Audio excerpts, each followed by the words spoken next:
BA second year के अंतर्गत 2 paper हैं, एक है असामान्य मनोविज्ञान और दूसरा है स्टैटिस्टिक्स इन साइकोलॉजी। आज हम स्टैटिस्टिक्स इन साइकोलॉजी का अध्ययन करेंगे। शुरुआत करेंगे प्रथम यूनिट से।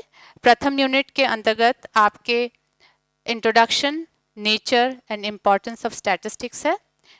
दूसरा range and tabulation of frequency distribution, ये आपके प्रथम यूनिट का भाग है। स्टैटिस्टिक्स जो शब्द है उसको हम हिंदी में सांख्यिकी कहते हैं, और एक आम इंसान को समझने के लिए हम कह सकते हैं कि स्टैटिस्टिक्स बेसिकली डाटा है या आंकड़े हैं जो हम देख सकते हैं। जैसे कि अभी हम देख रहे हैं कोरोना काल में, आप देख सकते हो कि मार्च से लेकर अभी तक कितने सारे लोगों को कोरोना हो चुका है, उसकी संख्या जो हमें प्राप्त होती है वो एक उदाहरण है आंकड़ों का या डाटा का।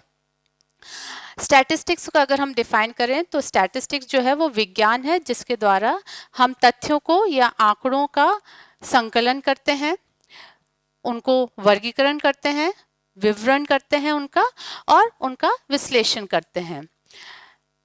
जैसे कि हमारे जो प्रयोग करते हैं या किसी तरह का अनुसंधान हम करते हैं तो उनसे जो हमें आंकड़े प्राप्त होते हैं वो आंकड़े अनसिस्टमैटिक फॉर्म में होते हैं। उन सभी आंकड़ों को हमें सिस्टमैटिक फॉर्म में कन्वर्ट करना होता है, और उसको करने का तरीका ही स्टैटिस्टिक्स है, जो कि अभी मैंने आपको बताया कि उसके अंतर्गत हम डाटा कलेक्ट करते हैं, उस डाटा को हम क्लासिफाई करते हैं, उसको डिस्क्राइब करते हैं एंड अल्टीमेटली हम उसका एनालिसिस करते हैं। ये सब करने का क्या उद्देश्य, क्यों हम सांख्यिकी का यूज करते हैं? उसका उद्देश्य ये है कि जो आंकड़े हमें प्राप्त हुए हैं उन आंकड़ों का हम उनके बीच जो है तुलनात्मक अध्ययन कर सकें, उन आंकड़ों की हम व्याख्या कर सकें, और उन जो वेरिएबल्स है, अगर 2 या 2 से अधिक वेरिएबल है तो उनके बीच उनके पारस्परिक संबंध का अध्ययन कर सके। जैसे फॉर एग्जांपल अगर हमें कहें is there any relationship between height and weight, क्या वजन और ऊंचाई में कोई संबंध है, तो वो हम एक अध्ययन कर सकते हैं, प्रयोग कर सकते हैं, और उससे जो प्राप्त आंकड़े होंगे उनके आधार पर हम इस निष्कर्ष पर पहुंच सकते हैं कि क्या वजन और ऊंचाई में कोई संबंध है या नहीं। तो ऊंचाई एक वेरिएबल हो गया और वजन दूसरा वेरिएबल हो गया, तो जो आंकड़े प्राप्त होते हैं उन आंकड़ों के आधार पर हम इस पारस्परिक संबंध का अध्ययन कर सकते हैं। आइए हम देखेंगे अब कि स्टैटिस्टिक्स शब्द का ओरिजिन कहाँ से हुआ है। स्टैटिस्टिक्स जो शब्द है उसकी उत्पत्ति लैटिन के स्टैटस, इटालियन शब्द के स्टैटिस्टा, जर्मन शब्द का स्टैटिस्टिक एंड फ्रेंच का स्टैटिस्टिक्यू, इन सभी शब्दों से स्टैटिस्टिक शब्द की उत्पत्ति हुई है। इन सभी शब्दों का जो शाब्दिक अर्थ है, वो है राज्य या स्टेट एवं राजनीतिक कार्य। पुराने जमाने में जो राजा महाराजा होते थे वो अपने धन और संपत्ति से संबंधित आंकड़ों का संकलन करने के लिए स्टैटिस्टिक्स का यूज किया करते थे, परंतु आज स्टैटिस्टिक्स का जो क्षेत्र है वो बहुत ज़्यादा विस्तृत हो चुका है। हर क्षेत्र में स्टैटिस्टिक्स काम आने लग गई है। सांख्यिकी को हम 2 सेंस में समझ सकते हैं, एक तो प्लूरल सेंस और दूसरा है सिंगुलर सेंस। प्लूरल सेंस में हम सांख्यिकी को इन पॉइंट्स के आधार पर समझेंगे। प्रथम हमने कहा है न्यूमेरिकल डाटा, अर्थात जो सांख्यिकी है उसके अंतर्गत न्यूमेरिकल डाटा होता है, यानी वो आंकड़े जिनको कि हम नंबर या संख्या या क्वांटिटी के रूप में व्यक्त कर सकते हैं। दूसरा है multiplicity of causes. Multiplicity of causes का मतलब है कारणों की बहुलता।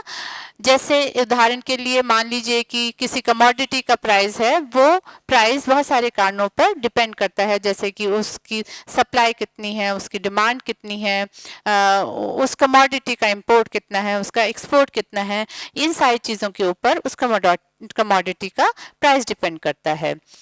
तीसरा पॉइंट जो है एग्रीगेट ऑफ फैक्ट्स। आंकड़े जो होते हैं उनका कलेक्शन समूह में होता है, यहाँ पे इंडिविजुअल आंकड़ों का कोई इंपॉर्टेंस नहीं होता। सो बेसिकली स्टैटिस्टिक्स जो है उसके अंतर्गत हम समूह के आंकड़ों का संकलन करते हैं।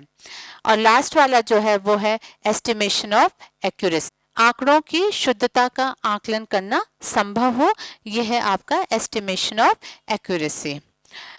फिर हम सिंगुलर सेंस देखेंगे कि सिंगुलर सेंस के अंतर्गत या एक वचन के तहत हम सांख्यिकी को किस तरह से समझते हैं। एक वचन के अंतर्गत हमने कहा कि सांख्यिकी जो है वो साइंस है, विज्ञान है, डाटा के कलेक्शन, एनालिसिस एंड इंटरप्रिटेशन की। यहाँ पर भी जैसे प्रथम पॉइंट जो है वह न्यूमेरिकल डाटा के जो आंकड़े होते हैं वो संख्या में होने चाहिए। दूसरा ब्रांच ऑफ साइंस है, statistics is a science. Third है collection of data. Collection of data के अंतर्गत जो हमारा उद्देश्य है वो है कि मात्रात्मक आंकड़ों का संकलन करना। नेक्स्ट पॉइंट है क्लासिफिकेशन ऑफ डाटा।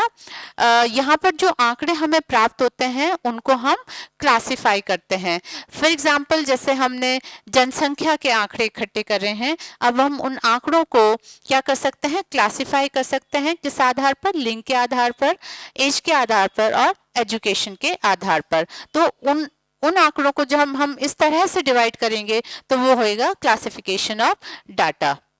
नेक्स्ट है आपका analysis of data. Analysis of data मतलब आंकड़ों का विश्लेषण करना।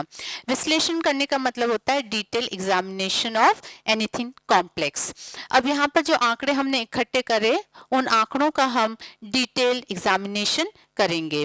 नेक्स्ट है आपका interpretation of data. Interpretation of data का अर्थ है कि आंकड़ों की व्याख्या करना। आंकड़ों की व्याख्या करने का अर्थ होता है कि जो आंकड़े आपको प्राप्त हुए हैं उनके अर्थ को समझना, उनको एक्सप्लेन करना, उनके पीछे के कारण को समझना। ये होता है आपका interpretation of data. For example अगर हम ये कहें कि डज मोटिवेशन इम्प्रूव्स परफॉर्मेंस, तो जब हम आंकड़े इकट्ठे करते हैं और आंकड़ों को हम एनालाइज करते हैं तो हम एक उसका इंटरप्रिटेशन करते हैं एंड में कि वास्तव में उन आंकड़ों के आधार पर हम ये देखते हैं कि वास्तव में क्या मोटिवेशन जो है उसकी वजह से स्टूडेंट्स की परफॉर्मेंस इंक्रीज हुई है या नहीं। अगर हम आंकड़ों के आधार पर देखते हैं कि मोटिवेशन देने पर स्टूडेंट की परफॉर्मेंस में कुछ सुधार हुआ है तो हम ये कह सकते हैं कि motivation has led to increase in performance.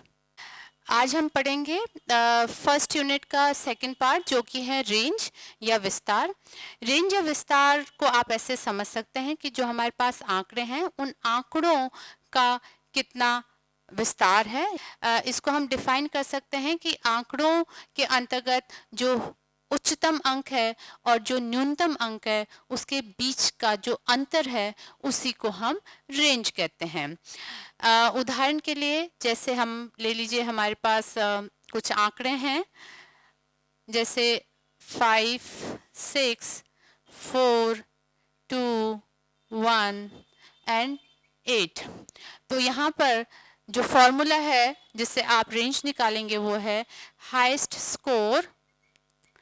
Score minus lowest score of the data. तो हाईएस्ट स्कोर हमारे इन आंकड़ों में क्या है, वो है हमारा 8। ये है हमारा हाई स्कोर। और लोएस्ट स्कोर क्या हमारा, वो है हमारा 1।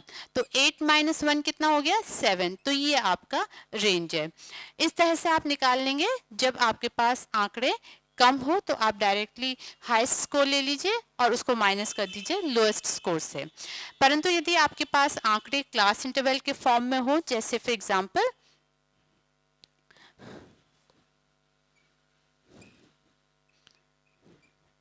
जिसमें आपको क्लास इंटरवल के फॉर्म में आंकड़े दे रखे हैं, जैसे कि आपको दे रखा है 10 to 20, 20 to 30, 30 to 40, 40 to 50।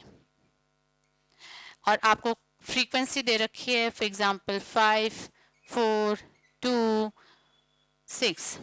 अब आपको जो क्वेश्चन है वो है कि रेंज पता करिए। तो जब आप रेंज पता करेंगे यहाँ पर तो आप फ्रीक्वेंसी की रेंज पता नहीं करेंगे, आपको रेंज पता करनी है इस क्लास इंटरवल के नंबर की या अंकों की। तो यहाँ पर जो हाईएस्ट अंक है हमारा इस क्लास इंटरवल के अंतर्गत वो है आपका 50। तो आप यहाँ पर फॉर्मूला यूज करते हुए 50 माइनस लोएस्ट क्या है, वो है हमारा 10। तो हमारा जो रेंज है वो हो गया 40। So this is the answer.